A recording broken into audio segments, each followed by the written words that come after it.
Sinister stories. I gripped the steering wheel tightly as I drove along the deserted road, the darkness engulfing my surroundings. It was late at night, and I found myself alone on a desolate stretch of highway that passed by an old cemetery. A shiver ran down my spine as I glimpsed the eerie silhouette of tombstones in the moonlight.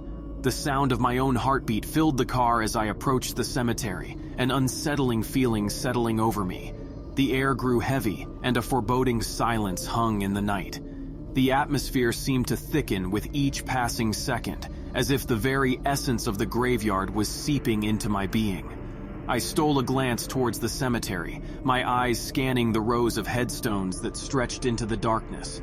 The moon cast eerie shadows on the worn marble, conjuring phantasmal shapes that seemed to shift and move in the corner of my vision. My breath hitched, and I forced my gaze back to the road ahead, desperately trying to keep my composure. But then, out of the corner of my eye, I caught a glimpse of movement. My heart skipped a beat as I saw a figure standing amidst the tombstones.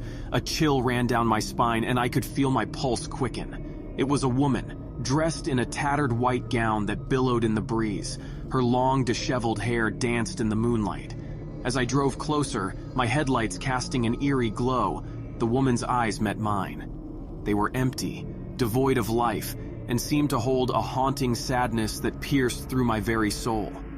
Panic welled up within me, but curiosity and a strange magnetism kept my foot on the gas pedal. I couldn't tear my gaze away from the ghostly figure. She seemed to beckon me, her outstretched arm pleading for something I couldn't comprehend. I hesitated for a moment, my rational mind telling me to drive away, to escape this spectral encounter. But something deep within me urged me to uncover the mystery behind her presence. As if under a spell, I parked my car on the side of the road and cautiously stepped out. The wind whispered through the trees, carrying with it an otherworldly sigh. My steps were hesitant as I made my way towards the woman, the crunching of dry leaves beneath my feet amplifying the eerie silence that surrounded us. With each step, the air grew colder, and a thick fog began to blanket the cemetery. The world around me transformed into a hazy dreamscape, the familiar becoming unfamiliar. Shadows danced and twisted, and a sense of impending doom settled over me. Finally, I stood face to face with the ghostly woman. The intensity of her gaze sent a shiver down my spine. Her voice, barely a whisper, reached my ears. "Help me," she pleaded, her words carrying a sorrow that tugged at my heart. But before I could respond, the world around me shifted. The ground beneath me shook, and the tombstones began to crack and crumble. The earth seemed to open up, revealing a dark abyss that threatened to swallow me whole. Panic surged through me as I realized I had unwittingly stumbled upon something beyond comprehension. With a surge of adrenaline, I turned and ran towards my car, fear driving me forward. The ground trembled beneath my feet, the ghostly cries of the woman echoing in my ears. My heart pounded in my chest, the sound drowning out all reason. I managed to reach my car just as the earth shook violently, the chasm widening behind me. With trembling hands, I fumbled for my keys and slammed the door shut, my tires screeching as I accelerated away from the haunted cemetery. As I drove, the world returned to its familiar state, the fog dissipating and the darkness fading into the night. I glanced back one final time, the cemetery disappearing into the distance. But the memory of that encounter would forever haunt me, a reminder of the inexplicable and the supernatural that lurk just beyond our realm of understanding. The rain poured down relentlessly, transforming the night into a dark and dreary realm. I huddled in the driver's seat, my wipers fighting a losing battle against the deluge. It was on this desolate stretch of road in the heart of nowhere that I saw her, a lone figure standing by the roadside, drenched and shivering. Against my better judgment, I pulled over and rolled down the window. "Need a ride?" I called out over the sound of rain pounding on the roof. She approached cautiously, her soaked hair clinging to her face. Her eyes were filled with gratitude as she climbed into the passenger seat, water dripping from her clothes onto the worn upholstery. "Thank you," she whispered, her voice quivering with a mix of relief and exhaustion. "Where are you headed?" I asked, trying to make conversation. "Just a few miles down the road," she replied, her voice barely audible above the rain. As we drove, a sense of unease settled over me. There was something off about her, a flicker of darkness beneath her polite demeanor.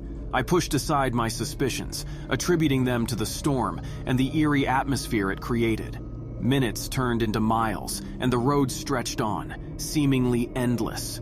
The storm intensified, thunder crackling through the night sky.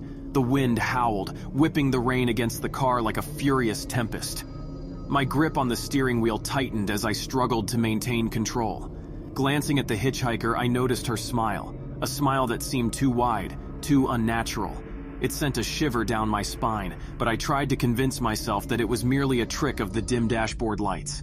The silence inside the car was broken only by the storm's wrath. Unease settled like a heavy fog, and I could feel her eyes on me, studying my every move. I forced a smile, attempting to shake off the growing sense of dread that engulfed me. "Is everything okay?" I asked, my voice betraying a hint of anxiety. She turned to me, her gaze intense and unwavering. "You shouldn't have stopped," she murmured, her voice devoid of warmth. Confusion washed over me. "What do you mean?" Her lips curved into a sinister smile, revealing rows of jagged teeth that seemed far from human. Panic surged through me as I realized the true nature of the hitchhiker sitting beside me. Dread filled my veins, paralyzing my every instinct. Without warning, she lunged at me, her inhuman strength overpowering my feeble attempts to resist. She pressed her hand against my chest, her touch ice-cold and clammy. Desperate, I tried to push her away, but it was futile. Darkness crept into my vision, and the world around me faded into oblivion. When I regained consciousness, I found myself alone, lying on the wet pavement by the side of the road. The rain had ceased, leaving behind a haunting stillness. My car was nowhere in sight, swallowed by the night and the horrors that accompanied it. Fear gnawed at me as I stumbled to my feet, my mind swirling with questions. How had I survived? What had become of the hitchhiker? The storm had swept away any evidence of her presence, leaving only an empty road and my fractured memories. Bruised and battered, I made my way towards the nearest town, my heart heavy with the weight of my encounter. I recounted my harrowing experience to the skeptical authorities, but they dismissed it as a figment of my imagination, a tale born from the stormy night and my own tired mind. But deep within me, a lingering fear remained, a whisper of darkness that refused to be silenced. The hitchhiker's malevolent smile haunted my dreams, a reminder of the thin line between the mundane and the monstrous. To this day, I can't shake the feeling that she waits, lurking on the rain-soaked roads, ready to ensnare unsuspecting souls. I caution others against the dangers of picking up strangers, for there are things that dwell in the shadows, things that can never be forgotten or escaped. So as you drive down those desolate roads, be wary of those you encounter. The hitchhiker's smile may be just a figment of my imagination, but in the realm of nightmares, even the most innocuous actions can lead to the most terrifying consequences.